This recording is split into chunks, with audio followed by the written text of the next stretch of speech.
ዛሬው ታሪካችን እንዲህ ይጀምራል። ከባለቤቴ ጋር በትንሽ ነገር ላይ ተከራከርን። አለመግባባቱ እየተካረረ ሲሄድ አንቺ እዚህ ቤት ውስጥ ከኔ ጋር ኖረሽም ሆነ ሳትኖሪ ምንም የሚፈጠር ነገር የለም። አረ እንዳውም ካንቺ አንዲት ሰራተኛ ባመጣ አንቺ ከምትሰሪው በበለጠ አሳምራ ሁሉንም ነገር መስራት ትችላለች አልኳት። እንባ ባቀረሩ አይኖቿ አየት አድርጋኝ ወደ ሳሎን ቤት አመራች። ታዲያ እኔም ወደ መኝታ ክፍሌ አምርቼ ተኛሁኝ። በማግስቱ ባለቤቴ ሞታ ተገኘች። የቀብር ስነ ስርዓቱ ከተፈጸመ በኋላ ከሚያስተዛዝኑኝ ሰዎች ጋር ሆነን ወደ ቤት ተመለስን። ሆኖም ለተወሰኑ ቀናቶች ሰዎች ከጎኔ ስላልጠፉ ምንም አልመሰለኝም ነበር።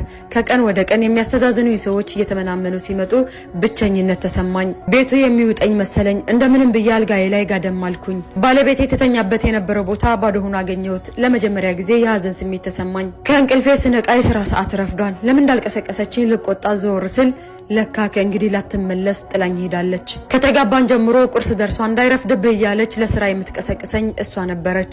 ቁርስ ሳልበላ ወደ ስራ ቦታ ያመራሁኝ። ቀኑ በዝግታ አለፈ። ቢሆንም የሆነ ነገር ቅር እንዳለኝ ይታወቀኛል። ምን ይሆን ስላሰብኩኝ ለካሴ ባለቤቴ ስልክ ጥሪ ነው። ሁሌም ስራ ላይ ሁኜ ትደውልልኝ ነበር። ውዴ እንዴት እንደናፈከኝ ልነግርህ አልችልም። ደግሞ እንዳትቆይ በጊዜ እንድትገባ ትለኛለች። እንዲህ ስትለኝ ልትቆጣጠረኝ ፈልጋ እየመሰለኝ እናደድባት ነበር። ዛሬ ግን ድምጿን አፈቀኝ። ሰዓቱ ደርሶ ወደ ቤት ተመለስኩኝ። ያኔ በር ላይ ቆማ በፈገግታ ትቀበለኝ ነበር። የኔ ፍቅር በሰላም ነው እንደዚህ ያመሸው እያለች በፍቅር አይኔን ታየው ነበር። ዛሬ ግን ያ ነገር የለም። ብቸኝነቱና ጨለማው ያስፈራሉ። ኦ ፈጣሪ፣ ለካስ እስከ ዛሬ በዚህ በሚያስፈራ በዝምታ የተዋጠ ቤት ውስጥ ብቻዋን ሆና ነበር የምትጠብቀኝ። የኔን ፍላጎት እንጂ የሷን አንድም ቀን ከግምት ውስጥ አስገብቼው አላውቅም።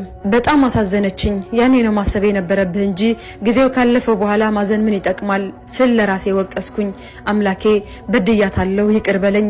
በዚህ ሁኔታ ላይ ያለሁኝ ክፉኛ ታመምኩኝ። ከአጠገቤ ሆና የምታበረታታኝ፣ በእጆቿ እያሻሸች ፍቅርን የምትለግሰኝ፣ የምታጽናናኝ፣ የምታስታምመኝ እሷ ነበረች። ዛሬ ግን የለችም። እንዴት ይከብዳል! ይችን የመሰለች መልካም ሴት በከፍተኛ ሁኔታ ስበድላት መኖሬ ከነከነኝ። ራሴን ጠላሁኝ።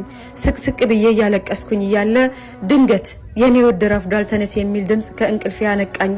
ለካስ ያ ሁሉ ጉድ የሚታየኝ በህልሜ ነበር። በድንጋጤ ተውጬ አጠገቤ ሆና በፍቅር አይኔን የምታየኝን ባለቤቴን እቅፍ አደረኳት። ፈጣሪ የተመሰገነ ይሁን፣ ውዷ ባለቤቴ በህይወት አለችልኝ። ከዚህ ቀደም ለበደልኳት ሁሉ ይቅርታ ታደርግልኝ ዘንድ ተማጸንኳት። ከእንግዲህ ላላስከፋት ለራሴ ቃል ገባሁ ይላል ባለ ታሪኩ። ወዳጄ፣ ነገሮቹ ካለፉ በኋላ ከመጸጸት አሁኑኑ ከአንተ የሚጠበቀውን ነገር ለማድረግ ጥረት አድርግ። ሲጀመር የሰው ልጅ በተፈጥሮ ሙሉ አይደለም። የተወሰኑ ድክመቶች ይኖሩበታል። ያንን ድክመቱን እንደ ማጥቂያ መሳሪያ እየተጠቀምክ ይበልጥ አታቁስለው። በተለይ ደግሞ የህይወት አጋርህ በሆነችው ባለቤትህ ላይ ልቧን የሚሰብሩ ቃላቶችን ከመጠቀም ተቆጠቡ።